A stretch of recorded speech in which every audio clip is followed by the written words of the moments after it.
Welcome to বাংলায় বিনিয়োগ YouTube channel. বন্ধুরা, আমরা জানি পেনি স্টক মানেই কিন্তু রিস্কি, কিন্তু যেখানে রিস্ক বেশি থাকে সেখানে তো লাভের সম্ভাবনাও বেশি থাকে। হ্যাঁ বন্ধুরা, কোনো স্টক কেনার ক্ষেত্রে কোন কোন দিকগুলি দেখা দরকার আজকের ভিডিওতে আমরা এগুলি জানব, যেগুলি জানলে আপনি কোনো পেনি স্টক কিনলেও আর কখনোই লস করবেন না। ভিডিওটি শুরু করার আগে ছোট্ট একটি রিকোয়েস্ট, আমাদের চ্যানেল থেকে শেয়ার বাজারের নিয়মিত আপডেট খবর পাওয়ার জন্য এবং শেয়ার বাজার সম্পর্কে আরও জানার জন্য অবশ্যই আমাদের চ্যানেলটিকে সাবস্ক্রাইব করুন। তো চলুন বন্ধুরা, শুরু করা যাক ভিডিওটি। আজকে আমরা আলোচনা করব বিকাশ লাইফ কেয়ার লিমিটেড এই শেয়ারটি নিয়ে। কোম্পানিটি কিন্তু 1995 সালে প্রতিষ্ঠিত হয় এবং যদি আমরা কোম্পানিটি সম্পর্কে জানি, Vikas life care limited trades and manufactures polymer, rubber compounds and additives for plastics, synthetic and natural rubber, infra, agro products, FMCG product etc. তো বন্ধুরা, কোম্পানিটি কিন্তু অনেক দিকেই ব্যবসা রয়েছে।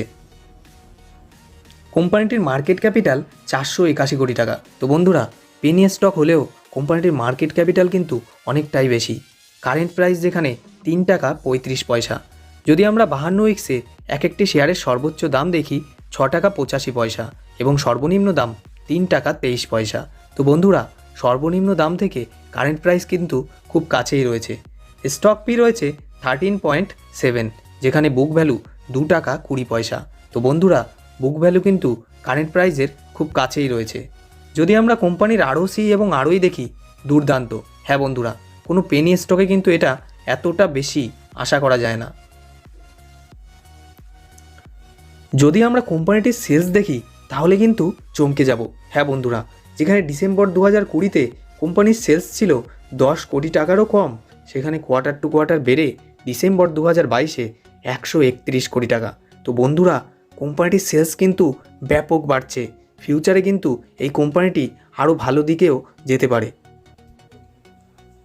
যদি আমরা কোম্পানির রিজার্ভ এবং বোরোয়িং দেখি তাহলে কিন্তু বুঝতেই পারবো কোম্পানি কোন দিকে এগোবে। হ্যাঁ বন্ধুরা, যেখানে মার্চ 2015-এ কোম্পানির রিজার্ভ ছিল মাত্র 19 কোটি টাকা, সেখানে কোয়ার্টার টু কোয়ার্টার বেড়ে সেপ্টেম্বর 2022-এ 172 কোটি টাকা। এবং বন্ধুরা, কোম্পানির বোরোয়িং কিন্তু মাত্র 13 কোটি টাকা। পেনি স্টক কেনার ক্ষেত্রে আমরা কিন্তু রিজার্ভ এবং বোরোয়িংয়ের দিকে অবশ্যই চোখ রাখব। চলুন বন্ধুরা, দেখা যাক কোম্পানিটির শেয়ার হোল্ডিং প্যাটার্ন। কোম্পানিটির শেয়ার প্রোমোটারের কাছে আছে 11.35%, যেখানে এফআইয়ের কাছে 8.07% এবং পাবলিকের কাছে 80.56%। কোম্পানিটির শেয়ার হোল্ডিং প্যাটার্ন কিন্তু খুব একটা ভালো নয়, কিন্তু পেনি স্টক হিসেবে কিন্তু এটা হওয়াটাই স্বাভাবিক। তাই আমি বলবো, আপনার পোর্টফোলিওতে এই শেয়ারটি রিস্কি স্টক হিসাবে 5 থেকে 7,000 টাকাও যদি বিনিয়োগ করে রাখেন, তাহলে আগামীতে আপনি হয়ে যেতে পারেন মাল্টিব্যাগার। হ্যাঁ বন্ধুরা, ভিডিওটি ভালো লাগলে অবশ্যই লাইক এবং শেয়ার করুন এবং আমাদের চ্যানেলের সঙ্গে জুড়ে থাকতে, শেয়ার বাজার নিয়ে আপডেট খবর পাওয়ার জন্য অবশ্যই আমাদের চ্যানেলটিকে সাবস্ক্রাইব করুন।